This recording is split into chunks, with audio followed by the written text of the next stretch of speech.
Presiden Prabowo Subianto memberikan rehabilitasi atau pemulihan hak dan nama baik kepada ex-direktur PT ASDP, Ira Puspadewi.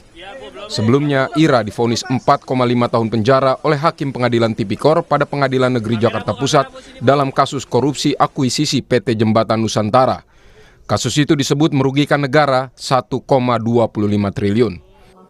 Pengumuman rehabilitasi Ira Puspadewi oleh Presiden Prabowo Subianto disampaikan Wakil Ketua DPR Sufmi Dasko Ahmad.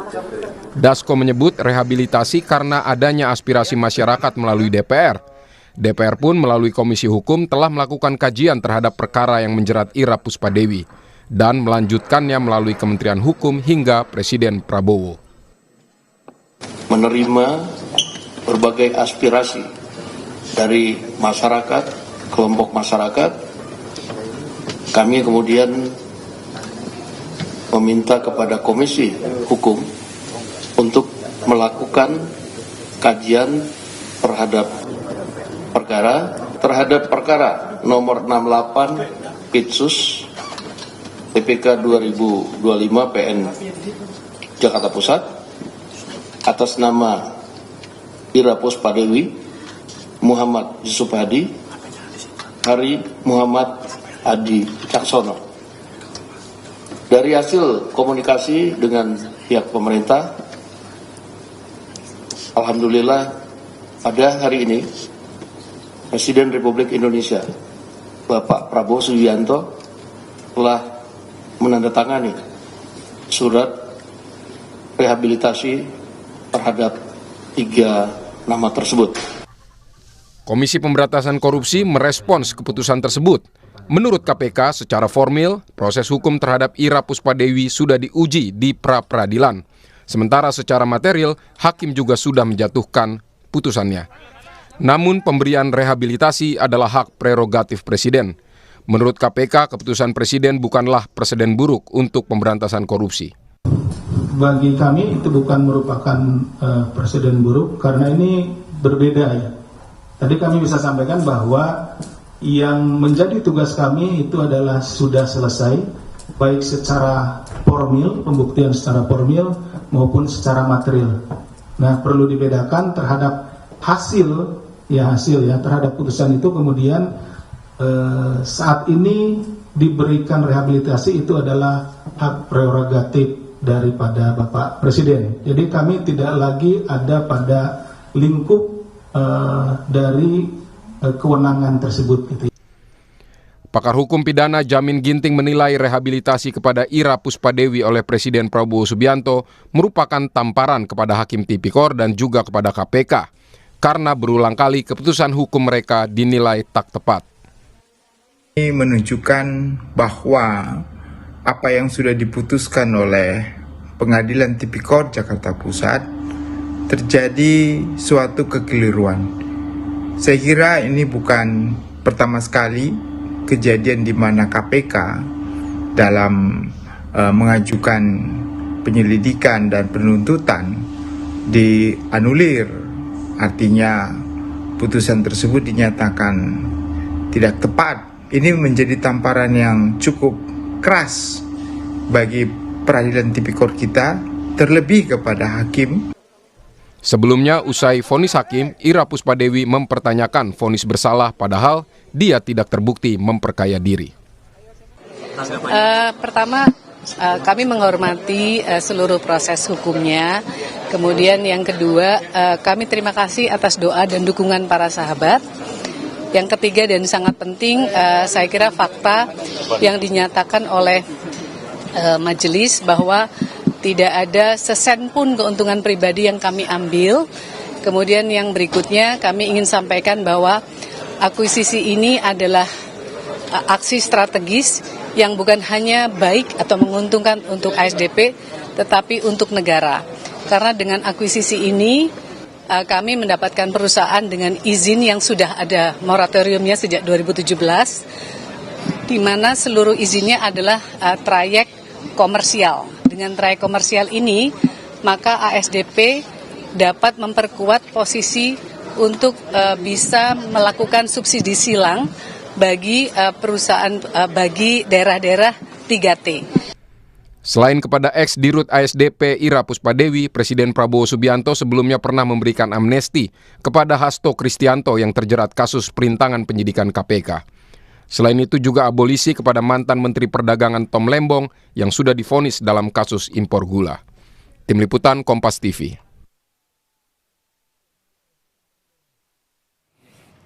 Lalu apakah rehabilitasi kepada Ira Puspadewi oleh Presiden Prabowo Subianto dapat jadi presiden yang memperburuk pemberantasan korupsi atau langkah tegas mengoreksi proses hukum yang tidak tepat? Kita akan memperbincangkan hal ini dengan anggota Komisi 3 DPR RI dari fraksi Partai Nasdem Rudianto Lalo dan juga mantan penyidik Komisi Pemberantasan Korupsi KPK Praswat Nugraha. Selamat malam, Pak Rudi. Malam, Mas. Bung Praswat, selamat malam.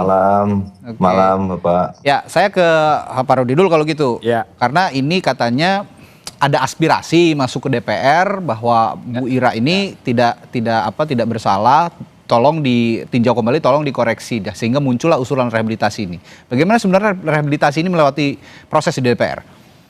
Ya, yang pertama tentu ini kan hak istimewa presiden. Ya. Ini politik konstitusional presiden atau ekstrajudisial presiden sebagai kepala negara. Oke. Dan itu diatur dalam konstitusi kita pasal 14 ayat 1 yang mengatur tentang grasi, abolisi, amnesti dan rehabilitasi. Saya perlu sampaikan bahwa ini sebenarnya kalau ditanya keabsahan ini sah-sah saja. Oke. Karena presiden sebagai kepala negara kemudian mengkoreksi ya langkah-langkah atau proses hukum yang dilakukan oleh organ pembantu presiden sebagai kepala pemerintahan. Oke. Dalam hal ini kejaksaan ataupun KPK. Dalam ini KPK. Bagaimanapun KPK adalah organ eksekutif yang dibawahi oleh presiden. Karena itu presiden kepala negara mengkoreksi itu lewat rehabilitasi. Saya sendiri kalau ditanya soal ini menurut saya sah-sah saja. Kita harus memaknai secara positif. Sekali lagi kasus proses hukum yang kemudian memunculkan persepsi beragam, pro kontra atau berpolemik di masyarakat tentu akan menimbulkan beragam komentar dan sebagainya. Dan menurut hemat saya mungkin karena berpolemik ya dianggap tidak memenuhi rasa keadilan masyarakat, lalu kemudian ini dikoreksi oleh presiden lewat hak istimewa presiden itu rehabilitasi. Dan sekali lagi rehabilitasi ini adalah persetujuan dari lembaga yudikatif bernama Mahkamah Agung. Jadi Mahkamah Agung sendiri yang atas pertimbangan Mahkamah Agung kemudian mengkoreksi putusan hakim yang sekalipun putusan pengadilan sebenarnya terbukti.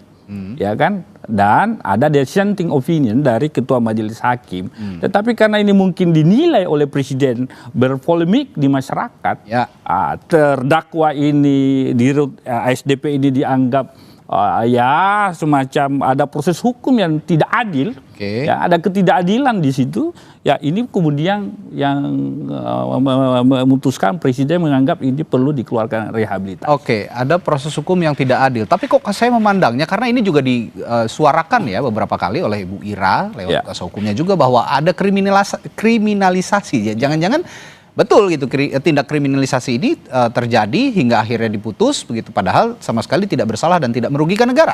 Ada pendapat apa soal anggapan itu? Ada makna dari rehabilitasi ini pertama koreksi bagi penegak hukum kita yang notabene pedang keadilan presiden, apakah jaksa, polisi, ya KPK. Agar dalam proses hukum itu betul-betul motifnya murni hukum. Jangan kemudian ada motif-motif lain, misalkan hanya mengejar kuantitas produk kasus misalkan, sehingga kasus-kasus yang penting proses hukum saja. Akhirnya dinilai di masyarakat beragam komentar, berpolemik, ya kan begitu yang terjadi. Kemudian makna kedua saya kira ini majelis hakim harus memaknai pengadilan itu bukan tempat menghukum orang. Pengadilan itu adalah tempat mencari keadilan. Dia adalah benteng terakhir pencari keadilan. Sehingga jangan karena tekanan publik lalu kemudian dalam pemeriksaan di persidangan, udahlah, sekalipun misalkan terdakwanya harusnya bisa bebas, tetapi karena mungkin takut tekanan publik membebaskan seorang terdakwa, akhirnya serba takut. Ya vonis aja lah. Akhirnya begitu dia vonis, ribut lagi di tengah masyarakat. Inilah hakim betul-betul harus menyelami rasa keadilan yang hadir di masyarakat. Itu persoalan legitimasi dan kredibilitas pengadilan kalau begitu lewat hakim jadinya memutus perkara tertentu. Apakah ada tekanan atau tidak ya itu harus benar-benar di tengah kan, hakim itu harus benar independen. Tapi saya ingin juga menegaskan ke Bung Praswad, Mas Praswad. Menurut Anda apakah ini rehabilitasi ini berpotensi menjadi presiden buruk yang melemahkan pemberantasan korupsi seperti saya singgung tadi di awal, jangan-jangan bisa sebagai blueprint bagi koruptor lain, atau justru langkah korektif untuk proses hukum yang keliru yang saya singgung juga tadi? Sebenarnya ya gini Mas, jadi kalau dari sisi KPK kan seperti tadi dijelaskan sama Bang Asep, di penindakan bahwa tugas KPK sudah selesai, jadi proses penyelidikan, pengaduan masyarakat, penyelidikan, penyidikan, dan penuntutan kasus ini kasus panjang ya Pak. Jadi bukan kasus yang kemarin sore jatuh tiba-tiba misalnya atau OTT gitu ya. Bukan. Ini jadi dari prosesnya sudah dari Dumas, diekspos sama pimpinan, naik ke lidik, diproses ke penyelidikan, naik ke ekspos pimpinan lagi. Jadi udah ngelewatin setidak-tidaknya 4 kali ekspos kasus ini ke pimpinan dan dihadiri oleh penuntut umum, penyelidik, penyidik, Dumas, tim surveillance interception dan lain-lain. Jadi maksud saya yang mau saya sampaikan di sini adalah bahwa kasus ini secara prudent itu sudah sangat-sangat mencukupi bahwa memang ini sudah melewati seluruh prosedur yang sudah harus dilewati oleh satu kasus untuk naik perkaranya di KPK.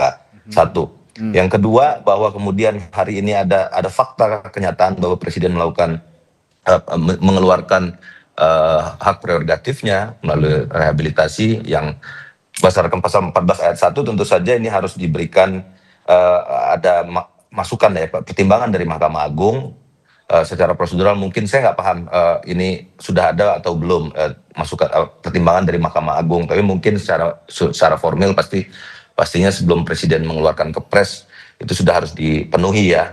Nah, ini sesuai 14 ayat 1 ya sah-sah saja, meskipun memang di dalam KUHAP itu Presiden tidak boleh masuk ke material karena di KUHAP itu diatur bahwa orang-orang yang kecuali diputuskan pengadilan untuk tidak bersalah maka boleh dilakukan rehabilitasi, atau rehabilitasi ini sifatnya hanya mengembalikan nama baiknya, bukan untuk mengintervensi perkaranya, apalagi sudah diputus pengadilan. Yang ketiga, Mas, ini kalau misalnya kita ngomongin bahwa ini presiden buruk atau tidak buruk, ini pasti kita akan ngomong bahwa ya ini suasana kebatinan pastinya teman-teman di KPK, bagaimana mungkin itu kasus yang sudah dibangun dengan susah payah, jerih payah dan bertahun-tahun, ini tiba-tiba kemudian setelah selesai lalu diintervensi secara politik. Ini kan mengganggu trias politika sebagai dasar pondasi kita bernegara dan berdemokrasi. Itu ada kewenangan eksekutif, legislatif, dan yudikatif. Memang harusnya kami sih dari koalisi masyarakat sipil tentu saja sangat kecewa, Mas. Jadi ini harus disampaikan ke publik bahwa dari aktivis para penegak hukum dan aktivis anti korupsi pastinya sangat kecewa dengan situasi seperti ini, karena apa yang nggak menjamin di kemudian hari nanti kemudian kasus-kasus perkara-perkara korupsi yang sedang berjalan sekarang di KPK itu kemudian tidak lagi diintervensi oleh Presiden. Itu aja. Saya menggarisbawahi kalimat Anda tadi mengganggu trias politika. Saya akan tanyakan ke Pak Rudi, tapi sebelum saya tanyakan itu, saya mau minta respons Anda juga soal adanya anggapan kriminalisasi dalam kasus ini oleh KPK, dikatakan oleh beberapa pihak begitu. Bagaimana respons Anda soal ini?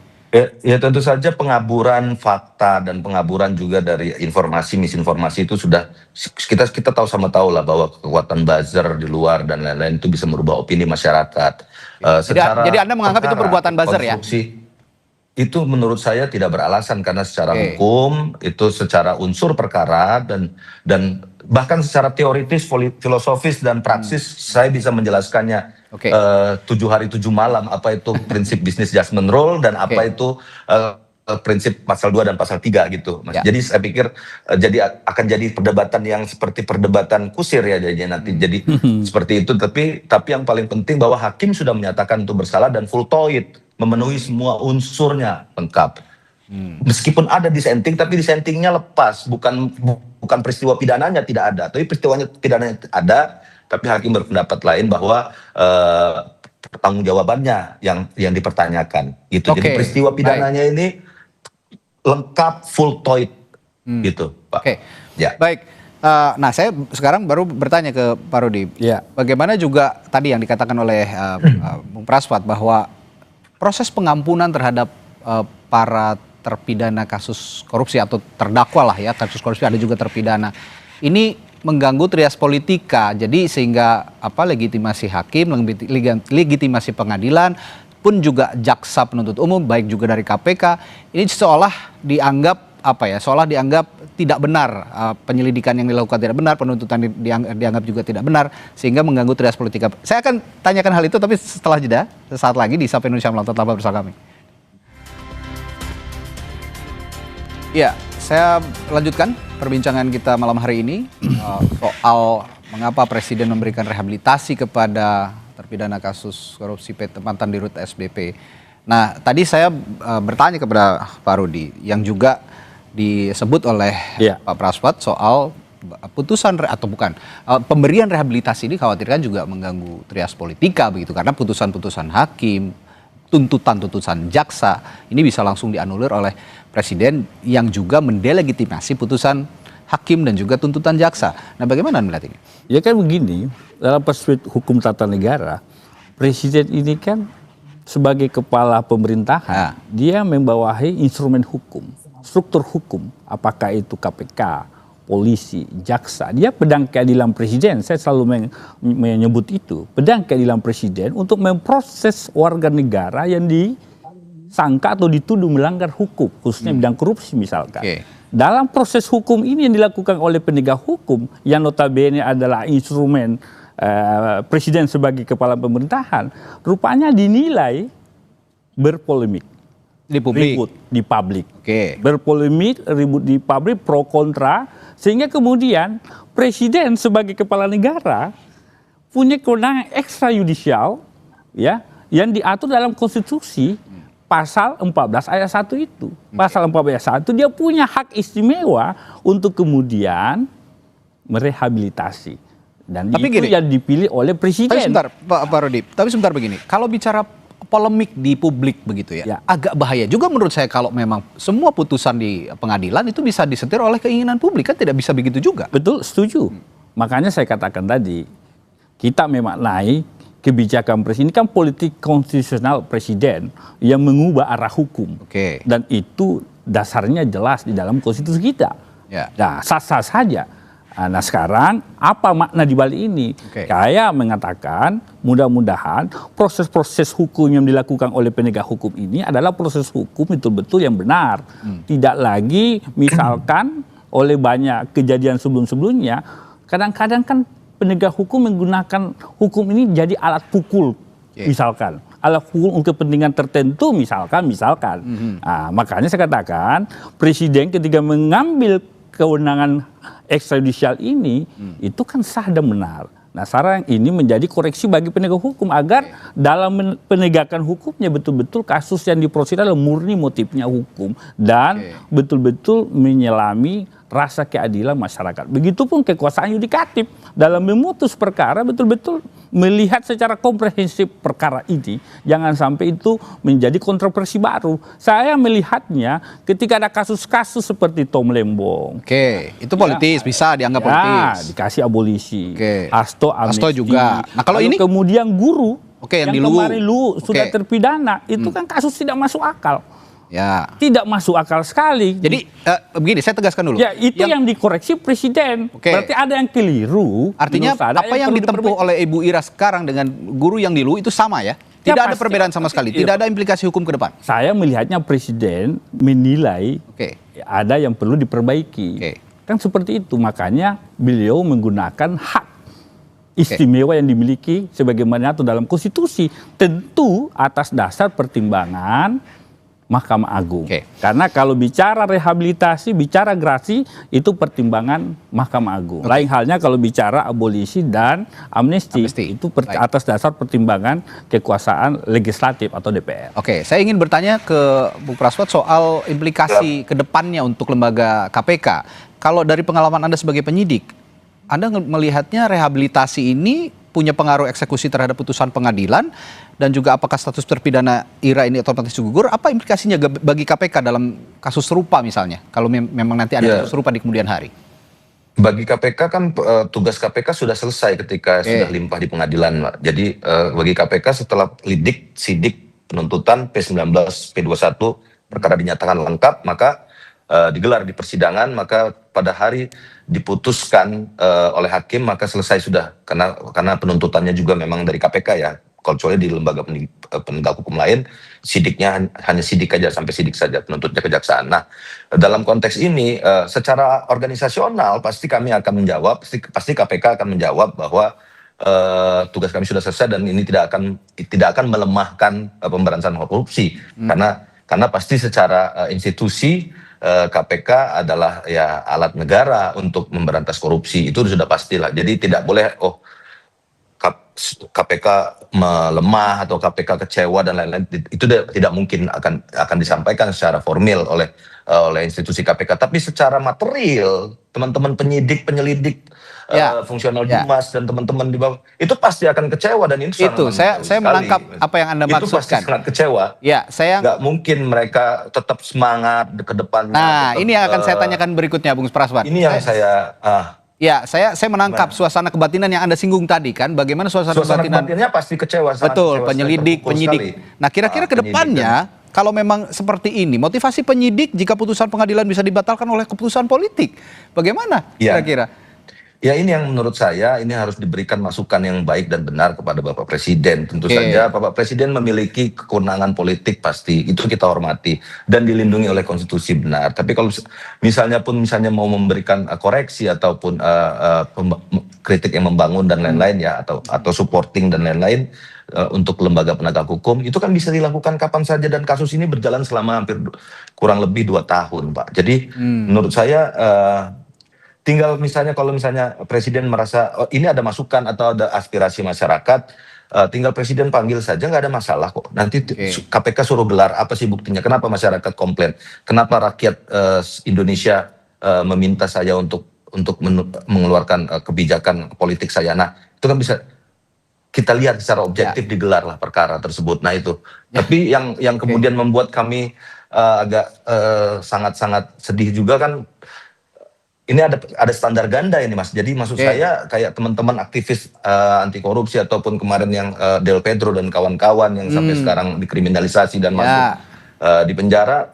Itu juga publik meronta-ronta dan menjerit dari seluruh Indonesia, bahkan ada aksi dari teman-teman mahasiswa, buruh. Dan itu berjilid-jilid aksinya, tapi itu juga tidak didengar oleh Presiden. Jadi maksud saya, kalau kemudian kita ngomongin bahwa ada keriuhan di media massa atau keriuhan di medsos, itu kan jadi standarnya nanti akan sangat-sangat tidak ajak gitu. Jadi saya jadinya menyimpulkan, jangan-jangan ada 2 tren putusan hukum ataupun proses hukum yang terjadi di Indonesia saat ini, fenomenanya yang harus dicermati bersama. Kira-kira kalau putusan ataupun proses tindak pidana korupsi, ya seperti ini pemandangannya. Ada rehabilitasi, ada abolisi, ada amnesti begitu. Tapi ketika masuk ke ranah pidana umum, saya bertanya ke Bung Rudi, kalau masuk ke pidana umum, seperti yang disinggung tadi oleh Bung Praswan, ada peristiwa Del Pedro, ada juga peristiwa pidana umum lainnya, misalnya kasus pidana umum Vina, misalnya Vina yang di Cirebon. Ini kan publik juga tuntutannya begitu kencang, tapi seolah tidak didengar oleh pemerintah atau oleh Presiden mungkin. Nah, bagaimana Anda bisa menjawab hal ini kalau memang itu ada hak spesial dari Presiden untuk mengoreksi putusan hukum melalui gerakan publik? Ya. Kalau saya kan berpendapat dalam perspektif hukum tata negara yang dipahami. Kalau kebijakan presiden ini memang diatur dalam konstitusi kita, politik konstitusional. Jangan lupa, mau KPK, Polri, Jaksa ini adalah pedang keadilan presiden juga. Ini kan kalau ditanya kenapa kasus lainnya, itu kan tentu presiden punya pertimbangan lain dan presiden paling paham dan tim tentu kalau soal itu. Tetapi yang ingin saya sampaikan adalah saya selalu berpikiran mari kita memaknai memaknai positif langkah-langkah yang diambil oleh presiden. Ya, pertama itu tadi, ini mungkin menjadi koreksi bagi instrumennya sebagai presiden sebagai kepala pemerintahan. Yang kedua, ini koreksi bagi hakim misalkan. Hakim dalam memutus suatu perkara jangan lagi terkesan ya takut membebaskan, karena sesungguhnya pengadilan itu tempat mencari keadilan. Di banyak kasus tipikor karena opini hakim membebaskan kasus tipikor, kadang-kadang hakim bebas tipikor menjadi bulan-bulanan media, jadi bulan-bulanan opini, sehingga mungkin ada juga hakim-hakim yang tidak berani membebaskan yang seharusnya mungkin secara materi perkara hukum itu bisa bebas, misalkan tidak terpenuhi mensreanya, ataukah mungkin ini pure bisnis atau apa dan sebagainya. Tapi saya tidak mau masuk di teknis yudisialnya, karena saya hanya mau mengomentari dalam perspektif ketatanegaraannya. Tapi begini, dari perbicaraannya Bung Rudi dari tadi, ini menyinggungnya hakim terus, tidak ada jaksa. Jadi mungkin salahnya dalam konteks ini seringkali ada di putusan hakim, bukan di penuntutan jaksa gitu kira-kira ya. Ya, karena hakim harus juga menimbang beberapa faktor di luar fakta-fakta yang tersaji di persidangan, begitu? Ya, tentu kalau jaksa, penyidik itu kan pedang presiden, kekuasaan eksekutif. Karena dia diberi kewenangan undang-undang untuk menyidik kasus tindak pidana korupsi bila mana ada warga negara yang melanggar hukum. Hakimlah yang menilai di perkara, kan begitu. Ada pembelaannya advokat, ada yang mewakili negara, dalam hal ini penuntut umum di persidangan. Kadang-kadang hakim dalam memeriksa pemeriksa kasus ini karena takut tekanan publik kalau dia membebaskan, akhirnya menghukum saja. Ya memang ujung tombak akhir ada di hakim. Makanya ini yang seringkali memunculkan polemik, sama seperti kasusnya Tom Lembong. Publik menilai Tom Lembong nggak bersalah, tiba-tiba dihukum. Akhirnya ribut kemana-mana. Karena ribut kemana-mana, presiden sebagai kepala negara menggunakan kekuasaan yudisial. Mengambil sikap. Nah, terakhir saya ke Bung Praswat. Kalau pembicaraannya Bung Rudi tadi, ini ada di permasalahannya sebenarnya ada di putusan hakim. Mereka seringkali tidak mempertimbangkan apa yang terjadi di luar, di samping ada fakta-fakta yang terjadi. Mungkin koreksi. Tapi pertanyaan saya begini, jika trennya seperti ini, Anda sebagai penyidik yang juga nanti memberikan rekomendasi kepada penuntut, dalam hal ini jaksa, masih optimistis bisa terus bekerja dengan baik kira-kira ke depan? Ya, saya pikir begini, Mas. Tidak adil juga kemudian kita mengeksaminasi putusan hakim tanpa membaca berkas perkara sama sekali. Jadi ya maksud saya, ini kan prosesnya panjang, ada 2 tahun, ada penyelidik, penyidik, penuntut, atau ada hakim dan lain-lainnya. Jadi maksud saya, kenapa nggak kemudian kita misalnya presiden mau melaksanakan intervensinya secara politik dan hak konstitusionalnya lah. Nah, kenapa nggak kemudian dipanggil dan dilihat, dipaparkan, panggillah teman-teman KPK itu. Itu bisa 24 jam kok bisa hadir.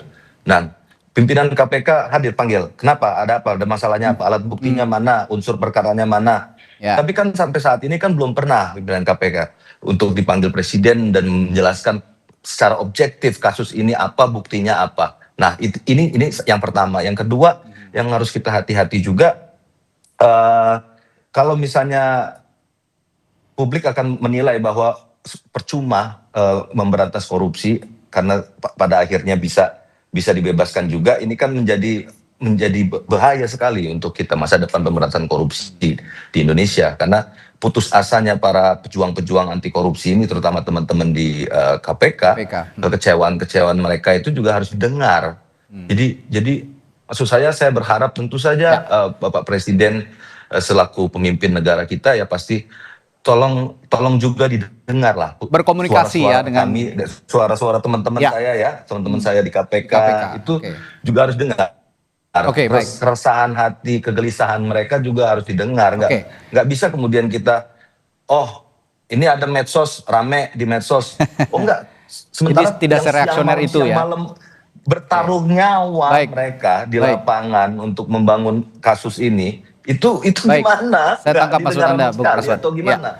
Artinya saya garis bawahi bahwa Presiden sebaiknya berkomunikasi, berinteraksi juga dengan KPK, apa yang mereka butuhkan, begitu ya, apa yang mereka keluhkan, termasuk dalam melakukan penyidikan, penuntutan hingga akhirnya nanti berujung pada putusan di pengadilan. Dalam utamanya kasus apalagi kalau tindak mau pidana. mengeluarkan rehabilitasi ya. Oke, apalagi untuk mengeluarkan proses rehabilitasi perlu juga berkomunikasi dengan KPK. Baik, terima kasih. Baik, terima kasih anggota DPR Komisi 3 dari fraksi Partai Nasdem, Pak Rudianto Lalo, dan juga ada mantan penyidik KPK, Bung Praswat Nugraha telah berbagi perspektifnya malam hari ini. Sampai jumpa, selamat malam.